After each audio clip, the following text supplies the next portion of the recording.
The metal floor shook under my boots half a second before the fist reached my chest. I did not see it coming until it was already too late to move. The hit landed hard enough to throw me backward across the training ring, and the crowd of cadets around the rail laughed before I even hit the ground. "Get up, pet," Keswick said, standing over me with his forearms still raised in a fighting stance. His chitin plating caught the white light of the arena ceiling, gleaming like polished stone. Or is this the part where you cry again? I pushed myself up on one elbow. My chest ached, but not the way it should have. A hit like that from a Krathan cadet was supposed to crack ribs. I had seen it happen to a Valeth boy during the first week, his whole side turning purple under his pale skin, while the medics carried him out on a floating stretcher. My chest just throbbed, dull and heavy, like I had been shoved instead of struck. I did not tell anyone that. I filed it away the same way I filed away every strange thing that had been happening to my body since I arrived at the academy 3 months ago. "I said get up," Keswick repeated, and this time there was less amusement in his voice and more impatience, the kind adults use with a slow child. I got up. The other cadets watched from the rail above the sunken ring, a mix of species that still made my head spin some days. Zorn giants with skin like gray stone, their movements slow and heavy with the gravity fields they carried in their bones. Valeth nobles with silver eyes that never blinked, arms crossed, faces unreadable because they did not need expressions when everyone could feel their irritation pressing against the inside of your skull. And humans. Just me. One human, in a school built for the sons and daughters of the galaxy's oldest warrior lines. They called this place the Interstellar Combat Academy. My father called it an opportunity. I was starting to think it was something closer to a cage with good lighting. "Again," said the instructor from his booth above the ring, a Zorn named Dreth, whose voice came out flat and grinding, like two boulders rubbing together. He did not sound impressed by what he had just watched. He also did not sound impressed by Keswick, which was the only reason I had not asked to be reassigned out of this class. Keswick grinned, all 4 rows of his teeth showing at once, and came at me again. This time I saw it. I twisted my body the way the manuals described, dropping my shoulder to redirect the force of the blow instead of standing there and absorbing it like a wall. It worked, mostly.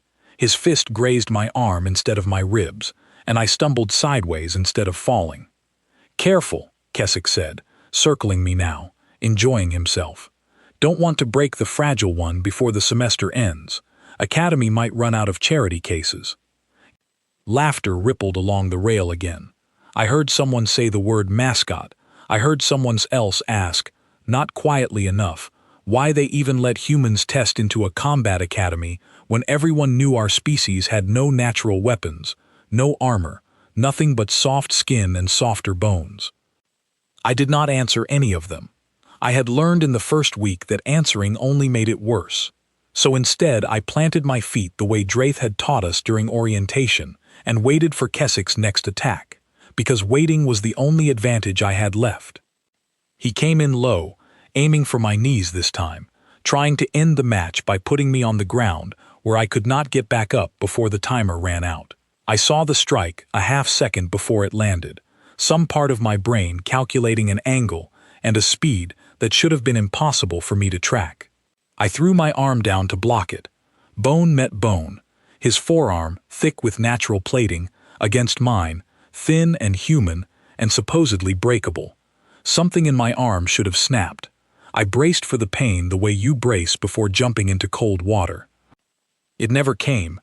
Instead there was a jolt, sharp and electric, running from my wrist to my shoulder, and then it faded into something that felt almost like heat. Keswick staggered back a step, shaking his own arm out, a flicker of surprise crossing his face before he buried it under another grin. "Lucky block," he muttered. I did not think it was luck. I had blocked hits before, small ones, and each time the ache afterward was less than it should have been. Each time I recovered faster than the manuals said a human body could recover. I had told myself it was adrenaline. I had told myself it was fear making everything feel duller than it was. I was starting to run out of simple explanations. The buzzer sounded, ending the match before either of us could land a decisive hit, and Dreth's voice crackled over the speaker. Enough. Ranks will be posted this evening. Keswick lowered his arms and walked past me without another word, which for him counted as mercy. The other cadets began filing out of the viewing gallery, their conversations already moving on to other things, other rivalries, other names that were not mine. I stood alone in the ring for a moment, rubbing my forearm where the bone should have cracked, feeling nothing but a faint warmth under the skin. My name is Arya Voss. I am 19 years old, and I am the only human ever admitted to the Interstellar Combat Academy. Most days I still was not sure why. The academy did not exist to educate soldiers from scratch. It existed to refine warriors who had already been shaped by their homeworlds into something dangerous before they ever set foot inside its gates. Krathan cadets grew up wrestling siblings twice their size, in gravity wells 3 times Earth normal. Valith cadets were born reading the surface thoughts of everyone around them, trained from infancy to turn that awareness into a weapon. Zorn cadets could bend the pull of gravity around their own bodies before they could walk properly. And I grew up on a small blue planet that had only just discovered it was not alone in the galaxy, sending its first delegation of hopeful young recruits into a system of alliances it barely understood yet. I was chosen not because anyone believed a human could compete here, but because the Terran Council needed a face in this academy to prove humanity belonged among the greater civilizations. A symbol, a gesture, nothing more. Everyone at the school seemed to understand this, except me, apparently, since I kept showing up to every single class anyway. I left the ring and climbed the stairs to the changing rooms, passing under a mural that stretched across the entire ceiling of the corridor, depicting the founding species of the academy, locked in glorious, ancient combat. There was no human figure anywhere on that mural. There had not been time to add one yet. I used to find that funny. Lately it just felt like a countdown. In the changing room, I peeled off my training suit and checked my arm in the mirror. No bruise, no swelling, just smooth skin over muscle, as if the last 20 minutes had never happened. I turned my arm over slowly, watching the light catch it, half expecting some hidden mark to appear and explain what was happening to me. Nothing did. My roommate, Keswick, arrived a few minutes later, since our dormitory assignments apparently found it amusing to pair the weakest cadet in the school with its most aggressive one. He barely glanced at me as he crossed the room toward his own locker. "You should transfer out," he said, not looking up as he unfastened his chest plating. "Before rankings post. Save yourself the embarrassment." "I'm not transferring." "Suit yourself." He shrugged, 4 shoulders rolling in a wave. "Just don't expect anyone to slow down for you. Nobody asked your species to be here. Somebody back on your little planet decided this was a good idea, and now the rest of us have to watch you get thrown around a ring every week, like it's supposed to prove something." I wanted to tell him that it was proving something, even if he could not see it yet. I wanted to tell him that 3 months ago, a hit like the one he landed today would have put me in the medical bay, and today it barely left a mark. I wanted to tell him that something inside me was changing, becoming something even I did not fully understand. Instead, I said nothing, because I did not understand it myself, and because some instinct deep in my chest told me that whatever was happening to me was not something to announce in a locker room to the person most likely to try and break it before it finished growing. I finished changing in silence and left before he could say anything else. That evening, the academy's main hall filled with cadets checking the ranking boards that hung along the far wall, glowing columns of names sorted from strongest to weakest across a dozen combat categories. I found my name near the very bottom, exactly where it had been every week since I arrived. Arya Voss, rank, last. Someone behind me laughed, not cruelly this time, just carelessly. The way you laugh at something so expected, it barely registers as news anymore. I had stopped feeling the sting of it weeks ago. Mostly. The hall lights dimmed briefly, and a tone rang out across the ceiling speakers, calling for attention. Headmaster Voss appeared on the main screen above the boards, a tall Valith woman, with silver eyes, and a voice that carried, without needing to rise. No relation to me, despite the shared name. The galaxy was full of small, strange coincidences like that. "Cadets," she said. "In 3 weeks, the Academy will begin its annual trial season. Every cadet will be ranked through a series of arena matches, culminating in a final tournament before the full faculty and visiting dignitaries from every founding world." A murmur ran through the hall. I felt my stomach tighten. "Performance during the trial season determines continued enrollment," she continued. "Cadets who fail to demonstrate sufficient combat capability will be dismissed from the Academy at the season's conclusion." The murmur sharpened into whispers, dozens of conversations breaking out at once, cadets turning to size up their rivals, calculating who among them stood at the bottom of the boards and therefore closest to the door. I did not need to look around to know they were thinking of me. Keswick's voice found me anyway, from somewhere behind in the crowd, pitched just loud enough to carry. "Guess we'll finally get to say goodbye to the pet." I kept my eyes on the screen, on the glowing letters spelling out 3 weeks, and felt something shift inside my chest. That was not fear, though it had fear's shape at first. Underneath it, quieter, steadier, was something else. Something that had been building in me since the moment Keswick's forearm met mine in the ring, and my bones refused to break the way everyone, including me, expected them to. 3 weeks was not much time. But for the first time since I had arrived at this academy, I found myself wondering whether 3 weeks might actually be enough. The lights in the hall came back up, and the crowd began to disperse, still talking, still laughing in places, already treating my dismissal as a foregone conclusion. I stood there a moment longer, staring at the last name on the board, and made a decision that I did not fully understand yet myself. I was not leaving quietly. Whatever was changing inside me, whatever strange resilience was building beneath my skin with every hit I took and somehow did not break under, I intended to find out exactly what it was before the trial season decided my fate for me. I turned and walked out of the hall, alone, the way I always did, except this time the silence around me did not feel quite so much like defeat. It felt like the calm before something enormous. The training deck was empty at that hour, lit only by the pale blue strips running along the floor, the kind of light meant to guide feet in an emergency rather than illuminate a room. I liked it better this way. No crowd, no Keswick.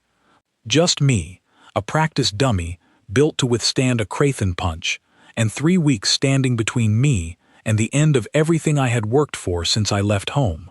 I had been coming here almost every night since the announcement, slipping out after curfew while my roommate slept, testing the limits of whatever was happening inside my body. I hit the dummy harder than I should have been able to. I recovered faster than the manuals said was possible. Each night I pushed a little further, and each night my body simply adjusted, like something inside me was learning the shape of the danger and building itself around it. I did not understand it. I only knew it was real, because the bruises that should have covered my arms after a week of this kept fading within hours instead of days. "You should not be here this late." I spun around, fists raised out of pure reflex, and found Dreth standing in the doorway, his gray stone skin catching the blue light in a way that made him look carved rather than born. He did not move to stop me. He simply watched, the way he always did in class, with an expression I had never quite been able to read. "I couldn't sleep," I said, which was not exactly a lie. "You have been coming here for 11 nights," he said. "I have watched the access logs." My stomach dropped. "Are you going to report me?" "For training," he said. "In a training facility, during hours when the facility is otherwise unused. No." He crossed the room slowly, his footsteps heavy enough to make the floor hum beneath them, and stopped a few paces from the dummy I had been striking. "I am going to ask you a question instead." I lowered my fists, wary. "Okay, how much does that hurt?" He nodded toward my knuckles, which were red from the last 20 minutes of contact. "A little," I admitted. "Less than it should. Less than it did a week ago." I hesitated, then nodded. There did not seem to be any point lying to a teacher who had apparently been tracking my late-night visits for 11 days straight. Dreth studied me for a long moment, and something in his stony expression shifted, just slightly, into what I eventually recognized as interest. "I have taught at this academy for 41 years, he said. "I have trained Krathan cadets who could crack a boulder with their bare knuckles by the age of 10. I have trained Valeth cadets who could read the intention behind a strike before the muscle that would deliver it had even finished contracting. I have never taught a human before you." He paused. "Do you know why your species was classified as baseline fragile when your world first made contact with the wider galaxy?" "Because we are," I said. "No natural armor, no claws, no energy manipulation, just skin and bone." "That is what the scanners recorded," Dreth said. "It is not the whole truth." He gestured for me to sit, and lowered himself onto a nearby bench with a grinding sound that echoed faintly off the walls. I sat across from him, curiosity pulling harder at me now than exhaustion. "Your homeworld's fossil record is more interesting than most species bother to study," he said. "I have studied it, in my own time, out of professional curiosity. Do you know what your ancestors survived before your species built its first city?" I shook my head slowly. History had never been my strongest subject, not the ancient kind, at least. "Ice ages," Dreth said. "Long stretches of your planet's history where the climate turned hostile enough to erase entire branches of your family tree. Predators larger and stronger than anything your ancestors could outfight directly. Famine, disease. Your species was never the strongest creature on that world, Arya. You were rarely even in the top 10. That's not exactly encouraging," I said. "It should be," he said, "because you are still here. Every predator that could have ended your line simply by being stronger eventually vanished from that world, while your ancestors kept walking. Not because they were tougher in the moment, because their bodies learned to endure the moment and then adapt past it, generation after generation, until endurance itself became your species' greatest weapon." I thought about the arm that should have broken under Keswick's strike. I thought about the bruises fading faster with every passing night. "You think that's what's happening to me," I said slowly. "My body is adapting, in real time." "I think," Dreth said carefully, "that your species carries a stress response, unlike anything the Academy's scanners were calibrated to detect, because no founding species ever needed one quite like it. Krathans are simply strong from birth. Valeth are simply perceptive from birth. Your kind was given nothing from birth except the ability to survive being given nothing, and to grow stronger for having survived it." He tilted his head slightly. "I suspect the more you are struck, within limits your body can tolerate, the more efficiently your body learns to tolerate the next strike. It is not instant, it is not simple, but it may be the most dangerous trait I have ever seen walk through these halls, and none of your classmates have any idea it exists." I sat there in the blue light, turning his words over, feeling something settle into place inside me that had been loose and uncertain since the day I arrived. "Why are you telling me this?" I asked. "Why not tell the faculty? Why not put it in a report?" Dreth was quiet for a moment. "Because the moment this academy understands what you might become, they will stop measuring you as a cadet and start measuring you as a specimen. I have seen it happen to other students, from other worlds, whose gifts made the faculty curious rather than merely impressed. It does not always go well for the student." He rose from the bench, joints grinding softly. "I am telling you because you deserve to understand your own body before anyone else decides to use that understanding against you." He left me there in the empty training deck, blue light pooling around my feet, my mind racing faster than it had in weeks. The first arena match of the trial season came 4 days later. I was matched against a Valeth cadet named Lucen, tall and pale, with the kind of quiet confidence that came from never having lost a fight that mattered. The arena was smaller than the main hall, built for one-on-one matches, its walls lined with reinforced plating, designed to absorb strikes strong enough to level a building. I remembered staring at those walls before the match began and thinking, absurdly, that I would never need to worry about hitting them that hard. The match did not go well, not by any score that mattered to the boards. Lucen read my movements before I made them, redirecting my attacks with almost lazy efficiency, landing strike after strike against my ribs, my shoulders, my legs, each one calculated to end the fight without seeming to try very hard at all. The crowd along the rail watched with the same bored amusement they always did when I fought, waiting for the inevitable. But something was different this time, and I felt it building beneath my skin with every hit I absorbed. The pain that should have folded me in half after the fourth strike simply did not arrive the way it used to.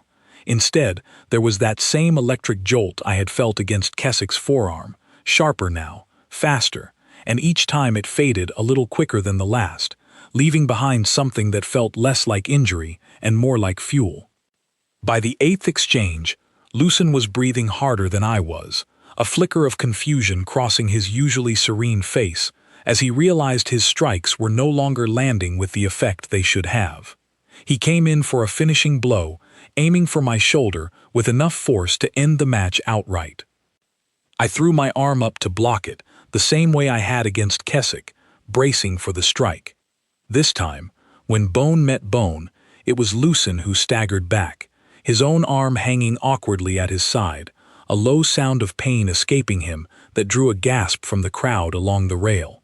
The buzzer sounded almost immediately, medics rushing into the ring to check the injury, and Lucen was helped out under his own power, cradling his arm, staring back at me with an expression I had never seen a Valeth cadet wear before. Confusion. Maybe even something close to worry. I lost the match on points. The boards would show it as another defeat, another mark near the bottom of the rankings, another piece of evidence for anyone looking to argue I did not belong here. But I stood in the center of that ring, chest heaving, skin barely marked despite everything that had just happened to it, and I understood something none of the cadets watching from the rail understood yet. I was not losing because I was weak. I was losing because I had not yet learned how strong I was becoming. Dreth found me afterward in the corridor outside the medical bay, where I had gone to check on Lucen out of a guilt I could not quite explain, since the injury had not been my intention. Dreth said nothing about the match itself. He simply looked at me for a long moment, the way a person looks at a storm gathering on the horizon, still distant but undeniably coming. 2 weeks remain before the final tournament, he said. Use them well. I intended to. Word about Lucen's arm traveled through the academy faster than any official announcement ever could. By the next morning, cadets who had never once looked at me directly in the hallways were suddenly watching me pass with narrowed eyes, whispering behind raised hands, some of them recalculating something in their expressions that I could not quite name yet. I told myself it did not matter. I told myself the ranking still had me near the bottom, and one strange moment in one lost match was not enough to change anyone's mind about who I was. I was wrong about that, though not in the way I expected. Keswick cornered me outside the mess hall 2 days later, flanked by 2 other Krathen cadets I recognized from the upper rankings, their arms crossed in a mirror of his own posture. "Heard you broke Lucen's arm," he said, no trace of his usual mocking grin on his face for once. "It wasn't on purpose," I said. "Didn't say it was. He studied me the way you study something you are no longer certain you understand. Lucky hit, maybe, or maybe you've been hiding something this whole time." He leaned in slightly. "Doesn't matter. Whatever that was, it's not going to save you in the tournament. Rankings don't care about one lucky moment. They care about totals, and your totals are still the worst in the class." He was right about that, technically. One dramatic exchange in a match I had still lost on points did nothing to move my name higher on the boards, but I noticed something in his voice that had not been there before. Underneath the confidence, something smaller and more careful had crept in, a question he had not wanted to ask out loud. What if the weak one was not actually weak? I did not have an answer for him, not yet, not one I was ready to say aloud in a crowded corridor with half the class listening, so I said nothing and pushed past him toward the mess hall, feeling his eyes on my back the entire way. The following week brought 2 more arena matches, each one following the same pattern as the first. I lost on points every time, outmatched by cadets with years more training and bodies built by evolution for exactly this kind of combat. But each match ended with some small, undeniable moment that unsettled my opponents. A Zorn cadet named Bram, built like a small mountain, found his gravity-assisted strike deflected off my forearm hard enough to throw him off balance entirely. A Valith girl named Sella tried to read my next movement before I made it, and found herself staring back at me afterward with an expression that looked almost like fear, as though something in my mind had felt different to her than it should have. I did not understand everything that was happening to me. I only understood that it was accelerating, that every hit I survived seemed to teach my body something new, and that the gap between what everyone expected of me and what I was actually becoming was widening faster than the rankings could measure. That gap made some people curious. It made others afraid. And fear, I was learning, did not always make people kinder. The morning before my fourth match, I arrived at the equipment room to find my practice gear already laid out for me, which was unusual since cadets were normally responsible for checking out their own equipment before each session. I should have paid closer attention to that. Instead, I pulled on the reinforced training suit without a second thought, distracted by the noise of the crowd already gathering along the arena rail above, drawn by whispers that the weak one might not be so weak after all. The suit felt wrong from the first step into the ring, too tight across the shoulders in a way that restricted my movement just enough to matter, the joint plating at my elbows misaligned so that every swing of my arm dragged against unyielding material instead of moving freely with it. I did not have time to fix it. The match was already starting, my opponent already crossing the ring toward me with the calm, measured stride of someone who had trained for this moment far longer than I had. I lost that match badly, worse than badly. I took hits I should have been able to redirect, my restricted movement leaving gaps in my defense that would not have existed a day earlier. By the time the buzzer sounded, I was on one knee in the center of the ring, breathing hard, humiliation burning hotter across my face than any of the strikes had against my skin. The crowd laughed. Of course they laughed. I heard Keswick's voice above the others, louder than it needed to be, saying something about lucky moments finally running out. Dreth pulled me aside after the medics cleared the ring, his grinding voice pitched low enough that only I could hear it. That suit was not standard issue, he said. The joint plating had been reset, deliberately. My stomach turned cold. You think someone sabotaged it? I know someone did, he said. The equipment logs will show exactly who checked out that suit before you arrived this morning, and exactly when the settings were altered. His stone features hardened into something I had not seen from him before, something that looked almost like anger, though it was difficult to be certain with a face built from gray rock instead of soft human muscle. I intend to report it. Please don't, I said quickly, surprising myself with how fast the words came out. Dreth turned to study me, waiting. If you report it, I said, everyone will know someone thought I was dangerous enough to need sabotaging. They'll ask why. They'll start looking too closely at what's actually happening to my body, and you said yourself, that's the last thing I need right now. Let them think it was bad luck. Let them think I'm still just the weak one who got worse this week. I swallowed hard. I'd rather beat them in the tournament than win a complaint filed against them. He was quiet for a long moment, studying me the way he had studied me on the training deck that first night, as though recalculating something about who I was. That, he finally said, is either extremely wise or extremely dangerous. I have not yet decided which. Maybe it's both, I said. He allowed something close to a low, grinding laugh, the first I had ever heard from him. Perhaps it is. He did not report it, but he did something else instead, something I would not fully understand the weight of until much later. He began quietly raising concerns with the faculty about the Academy's ranking system itself, arguing in meetings I was never invited to attend that the boards measured raw strength and speed without accounting for resilience, for recovery, for the ability to keep functioning long after a stronger opponent believed the fight should already be over. He argued, according to a younger instructor who later told me about it, that the academy was measuring the wrong things entirely, and that somewhere in its long history of training the galaxy's strongest warrior species, it had forgotten to account for the kind of strength that did not announce itself with size or speed, but simply refused to stop.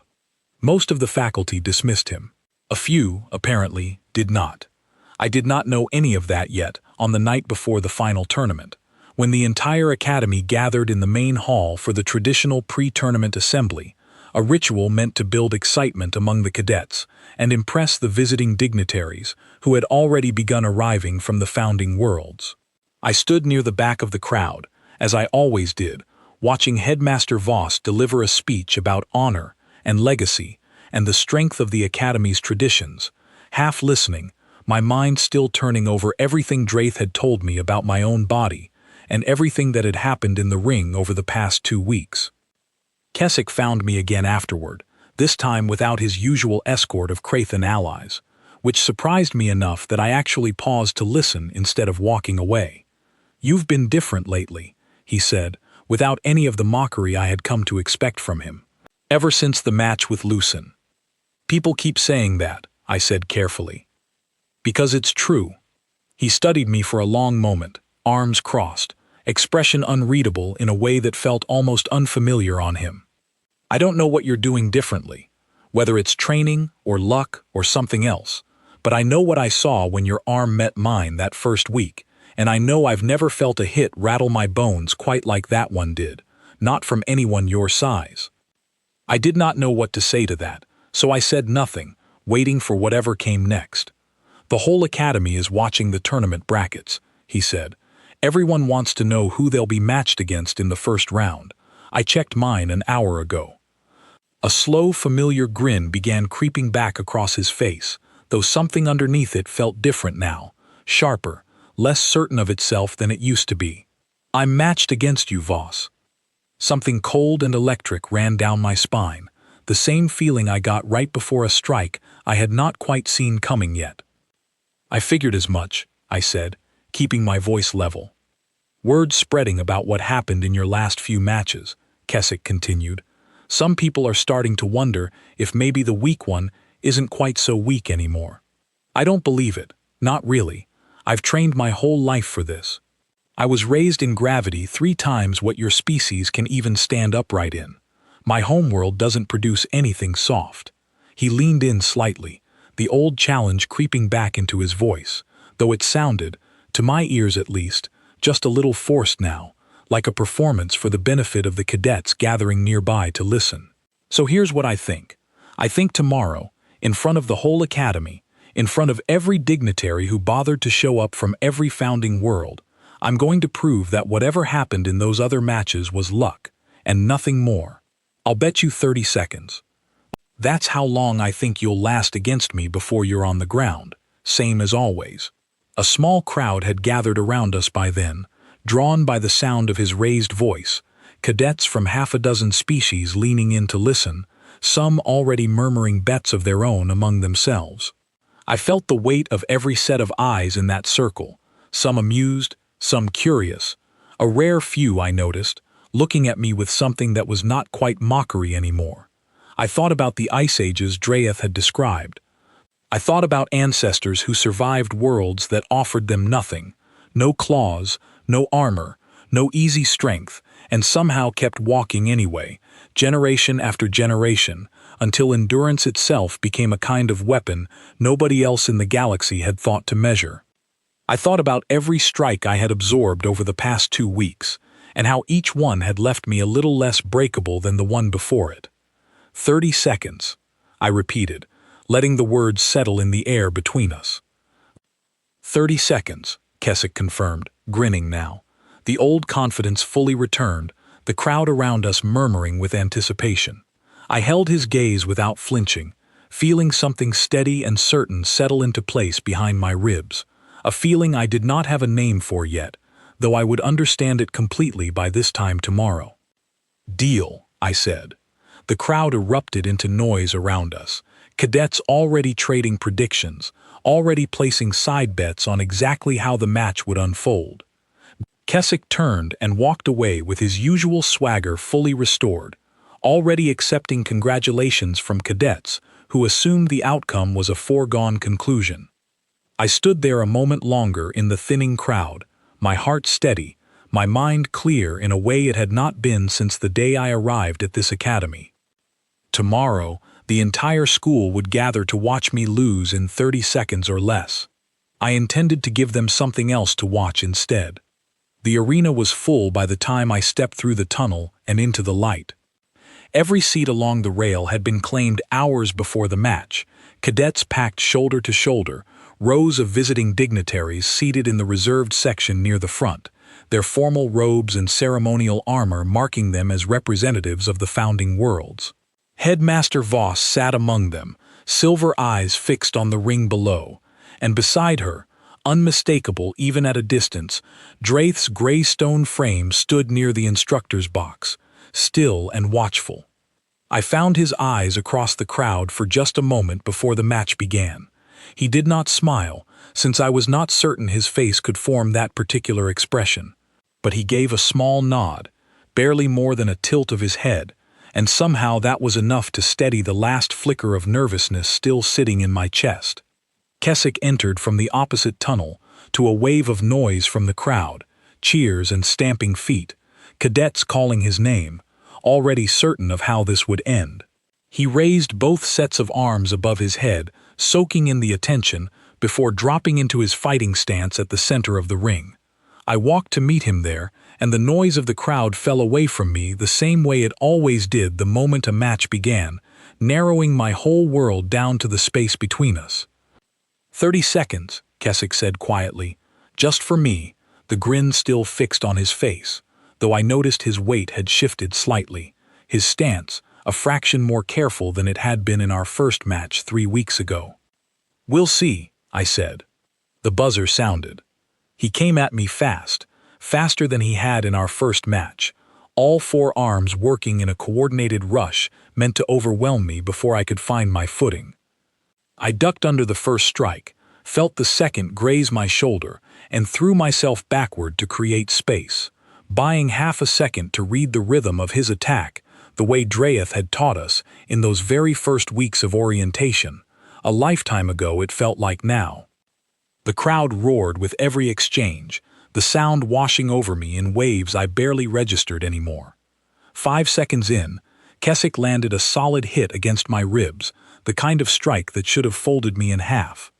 I felt the familiar jolt run through my body, sharp and electric, and this time, instead of fading into dull ache, it seemed to spread outward, gathering somewhere behind my sternum like a held breath finally released. I did not fall. I barely staggered. Keswick's eyes widened for just a fraction of a second before he pressed the attack again, faster now, driven by something that looked less like confidence and more like urgency.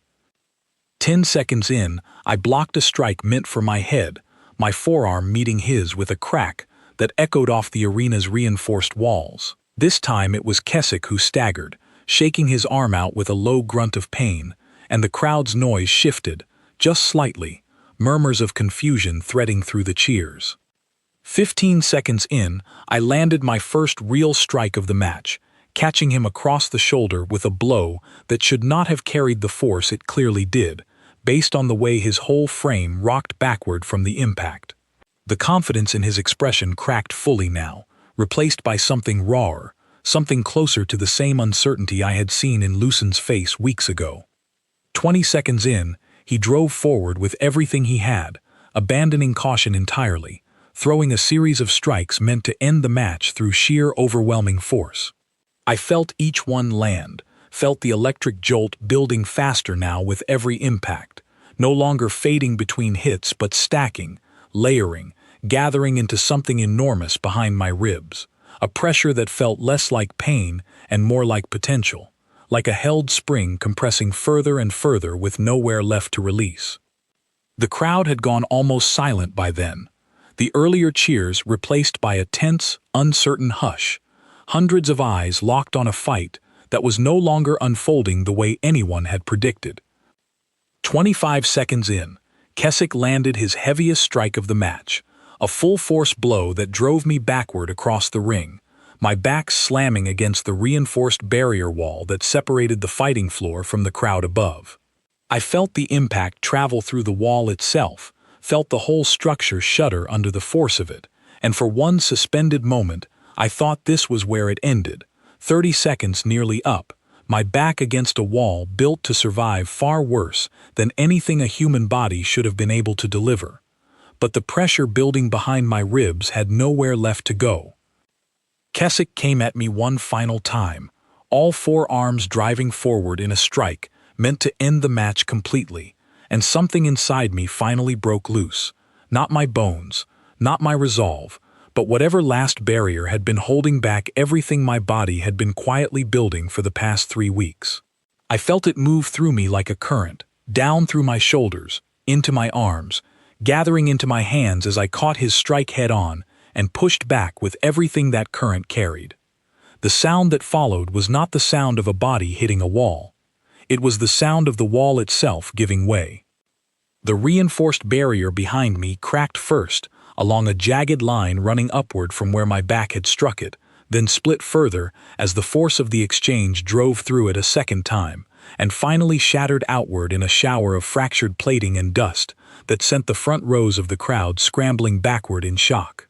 Keswick staggered away from me, stumbling over his own feet, staring past me at the ruined wall with an expression that had lost every trace of his earlier grin.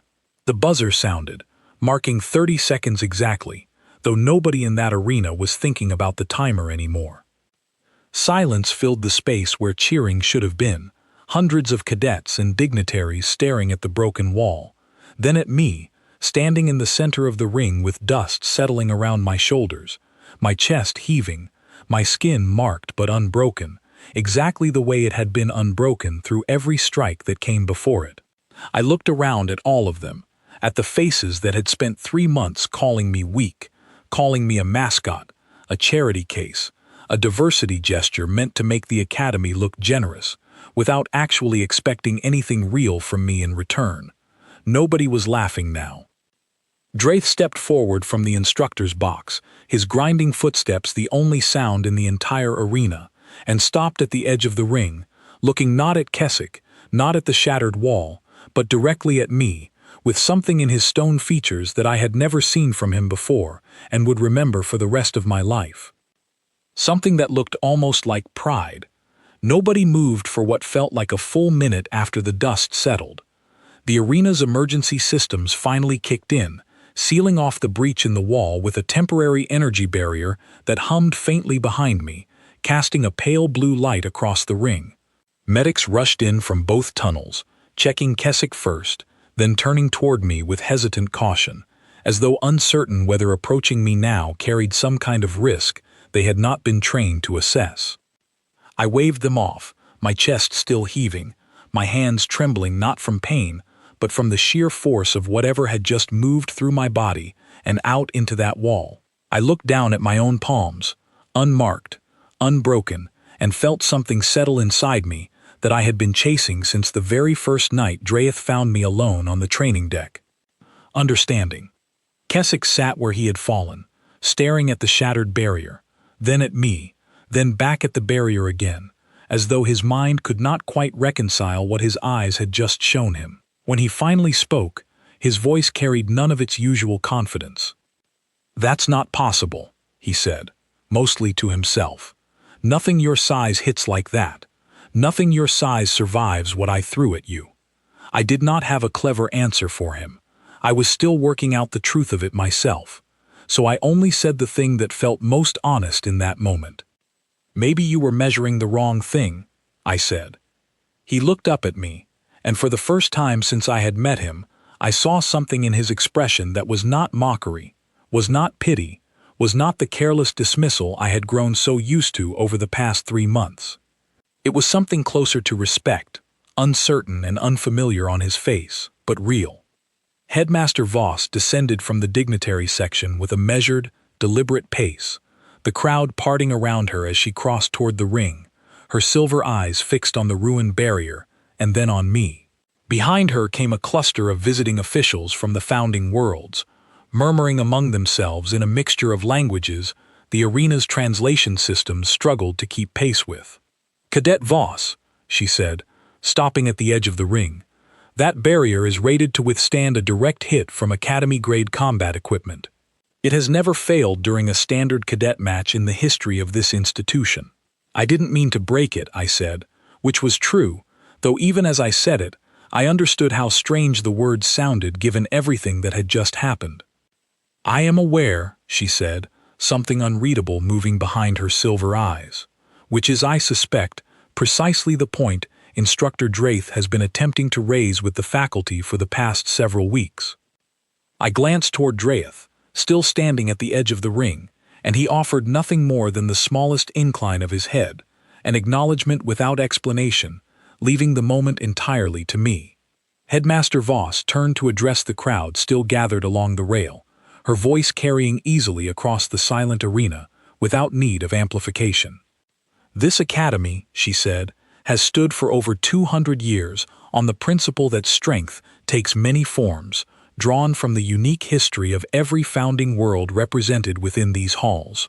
Tonight, it seems, we have witnessed a form of strength this institution has never properly measured before." She paused, letting the words settle over the crowd. "I intend to convene the full faculty council before the week is finished, to discuss a formal review of how this academy evaluates combat potential going forward." The murmurs that followed were different from the ones I had grown used to over the past 3 months. Less mockery, more curiosity. In places, something that sounded almost like the beginning of respect. I did not know, standing there in the settling dust with a shattered wall behind me, that this single moment would end up reshaping far more than my own place in the rankings. I only knew that for the first time since I arrived at this academy, the silence surrounding me did not feel like isolation. It felt like the whole room finally paying attention. The days that followed passed in a blur I would spend months afterward trying to fully sort through in my own memory. Officials from the Terran Council arrived within 72 hours, alerted by the Academy's formal report and eager, I later learned, to use the incident as evidence in ongoing negotiations regarding humanity's standing among the galaxy's older civilizations. Medical researchers requested permission to study my physiology, an idea Dreth firmly discouraged in every meeting he was invited to, arguing that a cadet was not a specimen and that any study should proceed only with my full understanding and consent, conducted with dignity rather than urgency. I agreed to some of it, eventually, on my own terms and in my own time. What the researchers found only confirmed what Dreth had already suspected from that very first night on the empty training deck. My body carried a stress adaptation response unlike anything the Academy's original scanners had been calibrated to detect, a trait shaped across countless generations of survival on a world that had given my ancestors nothing except the necessity of enduring it. The more strain my body absorbed within survivable limits, the faster and more completely it adapted to withstand the next strain, layer after layer, until resilience itself became something closer to a weapon than a mere defense. It was not instant. It was not simple. It required exactly the kind of sustained pressure the Academy's ranking system had spent 200 years training out of its cadets, in favor of raw, immediate strength that any founding species could measure at a glance. Humanity, it turned out, had never needed claws or natural armor, because nature had given us something the galaxy's oldest warrior species had never required for themselves. The ability to keep going, long after going should have stopped being possible. Keswick found me in the mess hall a week after the tournament, alone this time, no allies flanking him, no crowd gathered to watch whatever he intended to say. He sat down across from me without asking, which for him counted as an apology of sorts. "I've been thinking about what you said," he told me, turning a cup of something dark and steaming between his 4 hands, "about measuring the wrong thing. And my homeworld raises us to respect strength," he said slowly, choosing his words with more care than I had ever heard from him before. "Real strength, not luck, not tricks. I spent 3 months telling myself what you had was some kind of accident, because the alternative meant admitting I'd misjudged someone completely, based on nothing but what my species was taught to look for. He set the cup down. I don't like being wrong, but I like being unfair even less. So, I'm sorry. For the mocking. For calling you a pet. For treating you like you didn't belong here, when you were probably fighting harder to be here than any of us ever had to. It was not a perfect apology. It came late, and it came only after he had personally felt the weight of exactly how wrong he had been. But I recognized the effort it must have taken for him to say it at all, and I decided that was worth something. "Thank you," I said. "That means more than you probably realize." He studied me for a moment, something like genuine curiosity replacing the old dismissiveness in his expression. "For what it's worth," he added, "I've never lost a match the way I lost that one. Not once. Not to anyone." A small, almost reluctant smile crossed his face. "It was an honor, actually. Losing to you." I did not know quite what to say to that either, so I only nodded, and for the first time since I had arrived at this strange, difficult school built for the children of the galaxy's oldest warrior lines, I let myself believe that maybe I had finally found a place among them after all.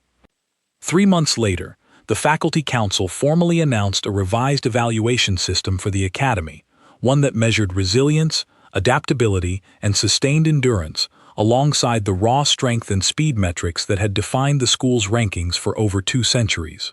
Dreth was named lead architect of the new system, a role he accepted, according to the younger instructor who told me about it, with something as close to visible satisfaction as his stone features had ever shown.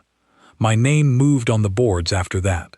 Not to the very top, not yet, since true mastery of what my body could do still required years of training I had only just begun, but no longer at the very bottom either. Somewhere in the middle, climbing steadily, a position that felt more honest than either extreme, because it reflected exactly what I was, not a finished warrior, but one still becoming. I stood before the repaired arena wall one final time before the semester ended, running my fingers along the seam where the new plating had been fused into place, still faintly visible if you knew exactly where to look. Dreth found me there, as he so often did, standing quietly at my side without needing to announce himself first. "Do you know," he said, "why I studied your homeworld's fossil record in the first place, all those years ago, long before your species ever arrived at this academy?" I shook my head. "Curiosity," he said. "I wanted to understand how a species with no natural weapons at all had managed to survive long enough to build cities and ships and eventually find its way into contact with the rest of us. Most species assume survival requires being the strongest creature in the room. Your species proved something different. That survival sometimes requires only the refusal to accept an ending, no matter how many times the universe insists that ending has already arrived." I thought about every hit I had absorbed over these past months, every moment the crowd had expected me to fall and I simply had not, every strike that should have broken me according to the science every founding world understood, and did not, because my body had learned, somewhere deep in its ancient design, that breaking was never actually the only option available. "We were never given claws," I said quietly, mostly to myself, "or armor, or anything easy." "No," Dreth agreed. "You were given something far more dangerous instead." I looked at him, waiting. "You were given the simple, stubborn refusal to stop," he said, "and in a galaxy full of species who have never once needed to develop that particular trait, Aria Voss, that refusal may prove to be the most powerful weapon anyone in this academy has ever seen walk through its doors." I stood there beside him a while longer, looking out over the repaired arena, thinking of home, of a small blue world that had given its children nothing except the necessity of enduring, and had somehow, against every reasonable expectation, sent one of those children all the way out here among the stars, standing taller than anyone had ever expected her to stand. The Academy had called me weak for 3 long months. It would take them considerably longer than that to understand exactly what they had truly been looking at all along.